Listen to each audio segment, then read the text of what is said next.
Hi, everybody. Mark Raven from KaiNexus here. We've got time today to do a little bonus Q&A following up the webinar that Evan Graczyk and Bob Bell presented recently. You can find that hour-long video either just previous in the podcast feed, or you can also find it on the YouTube channel, and I will link to the full webinar session in the show notes. So the first, we've got three questions we're going to touch on here today. The first that was submitted during the webinar is, how do you ensure that leaders don't focus solely on bottom line savings? That's like the ultimate question of continuous improvement. So I would say one of the things we get into with small improvements is trying to help them understand how they compound. And so one of the things we constantly talk about is, if I can save 30 minutes a week, if I can find some activities in my teams that can save 30 minutes a week, then that builds on itself. In a year, you'll have 26 hours of time that you can use to be productive that you do not have. We do not focus a great deal on ROI, and I'm a finance guy by nature, and that's one of those things that we intentionally did up front. We stayed away from it, and I think the simplest way I would say it, if I was talking to a manager, would you want 12 people who actually are punching the clock and doing what you tell them? Or would you want 12 people that are constantly trying to find better ways to do things and are focused on customer experience as well as benefiting themselves and the company? And it's hard to put a value on that. That's not a great financial value of that. And it's hard to measure the impact that that has on a business. But I think we're believers that if you actually give people the tools and are patient, because everybody has a different learning cycle, everybody has a different background experience, that it will pay off in the long run in customer experience and all these things that are very hard to measure. And one other side note I'll say to that is, in trying to attach an ROI, the amount of time spent trying to formulate that versus moving on to more improvement is also one of those things that we're considering when we do this. A lot of the operators' biggest objection is the time investment of their people. I mean, this should be doing it. If we added ROI modules and having people calculate those things, that would also add a tremendous amount of time to literally the time they're spending doing the administrative function of continuous improvement versus focusing on continuous improvement. So, Evan, you have anything you would add to that? Yeah, I mean, everything you just said, I totally agree with. It's a constant conversation that we have with managers, especially when things get a little bit tighter, when things get busy, and we don't have a lot of extra capacity within our team. So we give ample preparation, ample notice of the expectations that are set within the idea network, and that's dedicating time each week to a meeting and then carrying out action items. So, just having that manager involved from the start and keeping that open line of communication with them is really our strategy right now. But as Bob said, once we start to develop those ROI metrics and get a little bit more comfortable with the problem solving process, we can start to really justify it to the managers through numbers. I think that'll paint a really good picture. That'll help a lot. But like Bob said, we've really been trying to focus on just training out the process so we can get comfortable with it. And then in the next couple of years, this year starting, we're going to be focusing more on the quality of the items that we work. And we do focus on time savings. I would say if there's a metric we use, I mean, it's not something that you can look at and say, oh, they saved 3.6 hours a week doing this. But we do try to get people to be cognizant of the fact that the way you can break even on time is to get time savings items that will help your team actually do things faster. And that way, the time you're investing actually comes back. Right. Yeah, one side note, 3M, I think back in wasn't that the 70s that they spent 5% of their employee time was spent to come up with creative ideas. It's actually innovation, more so than improvement. And with this, we talked about an hour and a half out of 40 hours, 3.3%. So we got 1.6 left, right? Yeah. Yeah. But then, the problem is, let's say a cost cutter then comes in and says, well, I'm going to eliminate that discretionary time But then, well, what's the cost? What's the loss of not doing that? Some of these things are not as straightforward as a simple return on investment calculation, like money earning interest back when money would earn interest in the bank. Or if we try to put everything in the dollar terms, let's say a hospital or a health system reduces patient waiting time by 20 minutes. What's that worth? Is that a good thing to do? Probably. I mean, so some of these things are not directly related. Someone might say, well, if the patients are happier, they're less likely to leave our practice. But that's different than a simple ROI calculation, I think. Yeah. Well, and you have quality aspects to it as well, the customer experience. I mean, there's so many things that can benefit this. I will say, when we first started talking, and this is an ongoing battle. I mean, you're constantly trying to improve and get mindsets improving and doing things.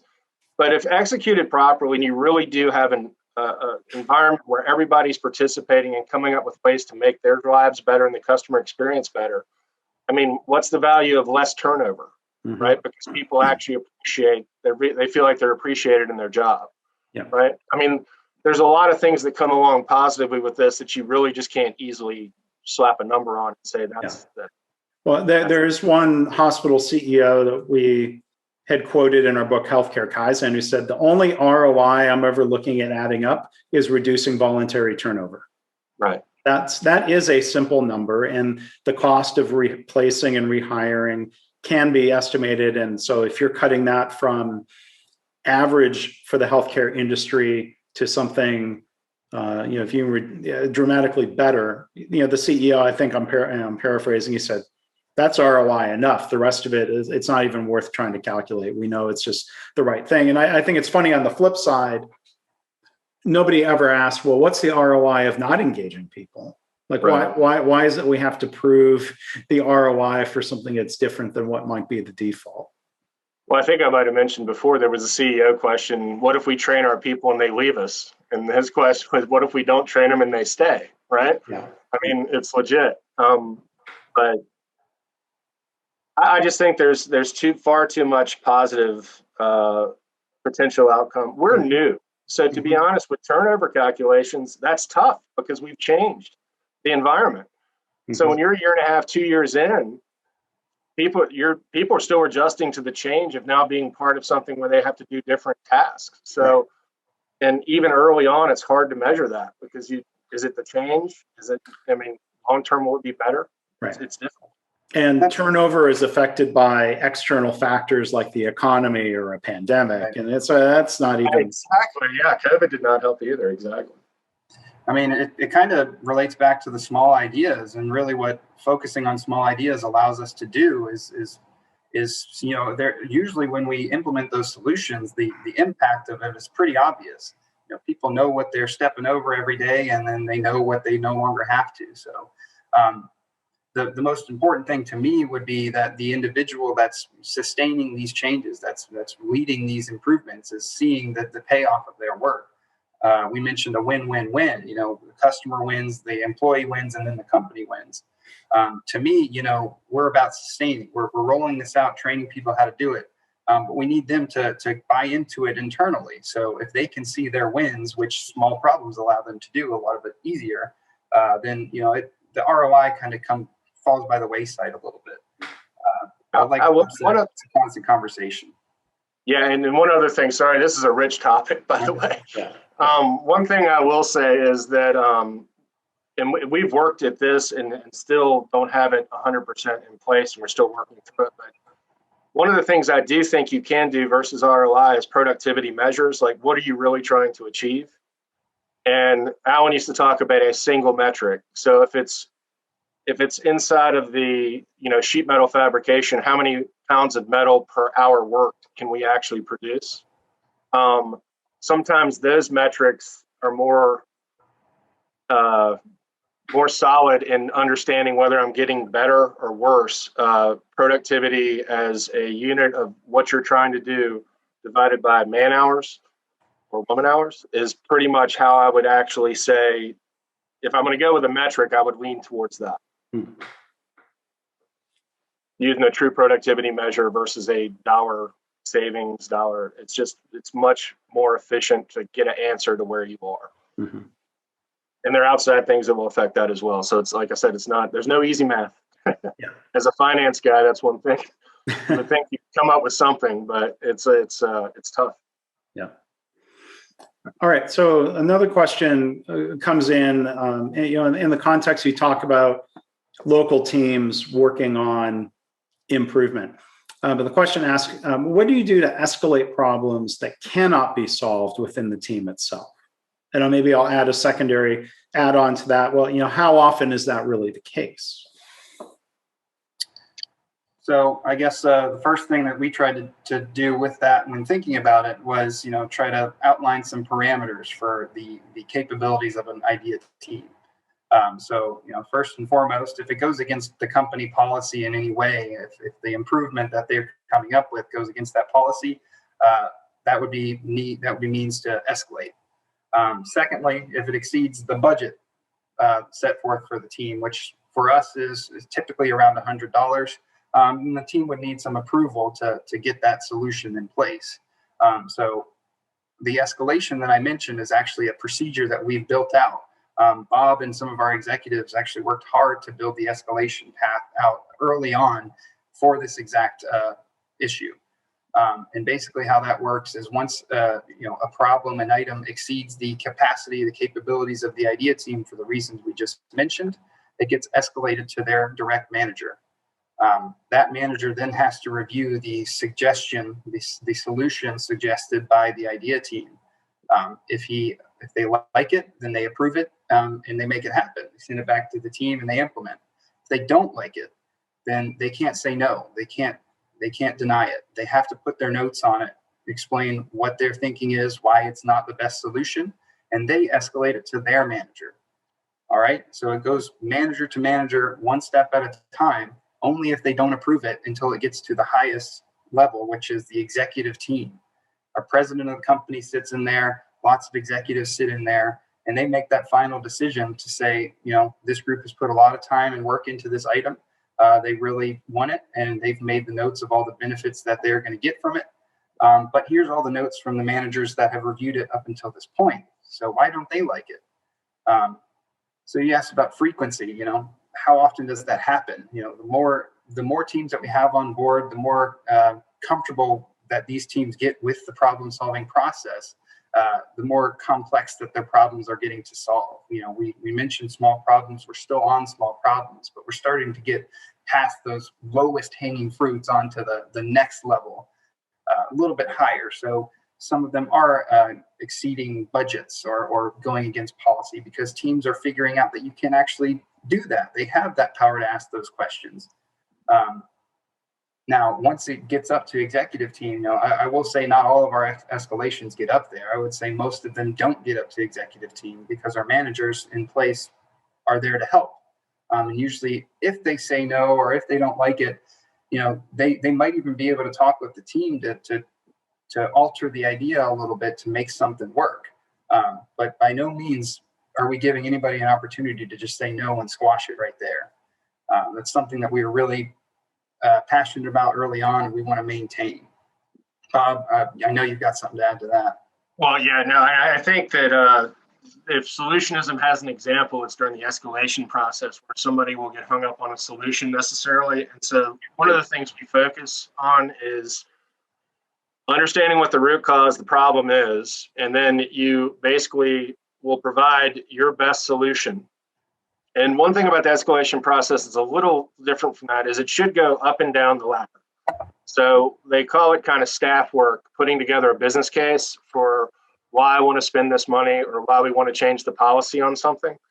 And so by nature, a team would take it to their manager would hopefully give them feedback and say, I see what you're trying to do here. They might have additional information that the team does not have that says, hey, have you thought about this? And feed it back. But we try to get people to kind of stay on the problem and trying to come up with the best solution as it escalates, not necessarily a, deny or approve, but more of a, hey, work with the team. Don't just send it up. If you get something from your team, circle back with them, ask questions, You might want them to flesh something out a little bit better. There's always the worry about that becoming a big spiral where I can kind of scuttle it. And so we do some things now with reporting where we're trying to track how long something sits in escalation. That's where KaiNexus is going to help us a lot with escalation, is having visibility to everyone that, hey, we have an item that's been escalated for 3 months and it just keeps going around in a circle. That's where technology can really help you with that. But yeah, the whole series, hopefully it's more of a up, down kind of moving through where you're getting better information, coming up with better ideas, better solutions potentially to it by churning it through the process. And I think you ended up answering, unless there's anything else you want to add, that other question that had come in was what happens when management doesn't agree with an idea and it doesn't move forward, and anything else you would add kind of on that point? I think do they agree there's a problem? It's not always the solution you're weighing. It's, do I actually have a legitimate issue? And if so, we need to deal with it. So the answer that was provided, or the potential solution that was provided, may not be, something that we can or can't do. We had one, I'll just tell you a story about it, where somebody wanted to put a car wash in because the problem was customers come in asking where the car washes are. And it's just, we spend a lot of time trying to explain stuff to people, and why don't we just put a car wash in? Well, the honesty of it was there's not room in the lot to actually put a car wash in. And it takes a little bit of room to stick a car wash in a lot. And so instead of saying, no, bad idea, we said, well, let's go back to the problem that you were really experiencing. So the problem is that you have customers that come in that are looking for a car wash. What if we just made some flyers up that basically had directions to the closest 3 car washes and just provided that to a customer when they asked the question? Would that be providing better customer service, keeping you from having to take 5 minutes to explain something? And is that a solution? And so we came up with a solution to it. So I guess always circle back to the problem. Is it truly a problem? I mean, that's not a ground shaking problem. That's just a customer service. I don't want to spend 5 minutes every time somebody asks. So win-win, right? So, always focus back on the problem. And there's one thing as a continuous improvement person that I guess I can say I'm that now. The solutionism aspect of things causes a lot of issues where people get hung up on the solution and don't go back to that problem and say, okay, well, knowing what we know now, let's look back at the problem and see what we can do moving forward. And it keeps people motivated, because if you put an idea out there, this is what we should do, somebody just may not agree with it. They may not even vote on it to actually bring it down. But if you put it out as a problem and then work through it together, I think it's just a more effective way to attack improvement, and especially with small improvements. Yeah. So maybe it's a bad idea. There's always is it a legitimate problem or not? Sorry about that. Well, so I was just going to ask me, my own personal follow-up question. When you talk about the idea of, well, which is the best solution? At what point do you have to go and just try things? Like if there's 2 possibilities, go test them both and see in practice which you're going to move forward with. That's big. That's root cause analysis. A lot of times when we get into problem solving, when we peel back the root causes of a problem, we have multiple potential causes to test out. We can't rule them all out right off the bat. So we have to go try them out. So that comes with some training. That's kind of that next level of problem solving that we're getting. But you're right. Eventually teams just have to take something and run with it. So that's something we try to cover in the training to prepare them for that. Just because you come up with a solution doesn't mean it's going to be the best one, and doesn't mean it's going to solve the problem that you're dealing with. That's just the nature of root cause analysis. We try to make it as effective and efficient as possible, but we don't always have those answers. Right. So we encourage teams to try crazy things, try new things. We're still in the learning phase. We're still trying to figure this whole thing out and get used to it. So please try new things. Anything is a good idea. All ideas are good ideas, and we can evolve on it. So that's kind of a good thing that we can spin it in our training, because you can't really fail as long as you're kind of following those 3 basic expectations of making an effort, trying to reach the best solution. You're doing right by the idea network. As we get into more of these financial things, as more quality things, that's going to come into play as well. But early on, I think we just focus on getting people comfortable and getting people more experienced in problem solving as a whole. Yeah. And there's two pieces that I'll just real quick. One, sometimes it is multiple problems and multiple root causes, and we actually ask those to break them up and put them back on the board as individuals so that they can address them separately. Because trying to do everything at once, that's where you get into big problems that take very extended periods of time. So it's the one thing I will say also that if you use KaiNexus, another shout out, but I guess there's a follow-up date that you can put on an OFI. So what we do tell people is if you're just testing this to see if it works and it's not, it's maybe not the answer, we do ask them to set a follow-up date on that OFI when they complete it, so that they actually, OFI is opportunity for improvement. But we actually put follow-up dates on that, and that kind of triggers a reminder to say, hey, did this really work or did this not work? So I would say if it's one of those things, it's like the old, when we used to do the DCFs and then never looked at them again, right? We bought something, never went back and looked at what our assumptions were. Mm-hmm. What's a DCF? Discounted cash flow. Of we're going to buy something, so this is what it's going to produce. And you do it when you're buying something, but then you never come back and look at it. This was kind of the improvement version of that, where, hey, we got an answer, but I'm not going to check to see if it works. We're just going to keep going with it. So yeah, that was one of the things that is helpful. So that discounted cash flow was a hypothesis, and it's great if you never go back and check. Exactly. But you don't know where you broke if you don't go back and check and see what you thought you were going to be doing. Yeah. And some of this might be semantics, but I think it helps illustrate the thought process, that maybe we can call something a potential solution until we go and try it in practice and see if it was good or not. Some people don't like to say solution, but I think the mindset matters.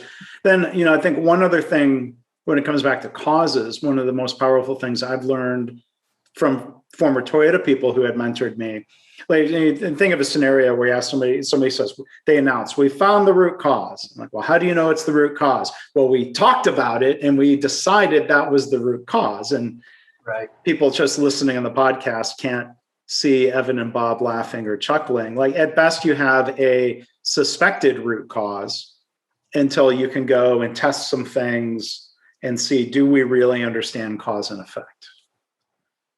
And I think a lot of, Alan used to say, if you're not at a human error, more than likely you may not be at root cause, right? That's one of his go-tos. Keep asking why. Right. Right. Machine. And to bring back Bob's earlier point, what is the problem we're trying to solve? A lot of times what we're seeing teams run with action items and they put a solution in place and it solves a problem, but it's not the problem that they started with. So they're doing good work, but we need to make sure that we're sticking to what we're trying to solve here. So just always ask that question. What's the problem we're trying to solve? Do we need to break this up? That's been huge. We do actually ask them when they're reviewing action items to read the OFI first, just to make sure that, hey, everything I'm doing actually matches back to what started this whole exercise. So. Yeah. Great tips, great reminders. So want to thank Evan Graczyk and Bob Bell, not just for doing the Q&A today, but for doing the webinar about the power of small improvements. I'm paraphrasing what the title had been, but that's not a bad summary of it, I hope. Exactly. Small improvements. All right. So thank you both for being here. Thank you everyone for watching and listening. And if you didn't check out the original webinar yet, again, look in the show notes or the YouTube description and you'll find a link to that. Sure. Thanks, Mark. Thanks, guys. Thank you.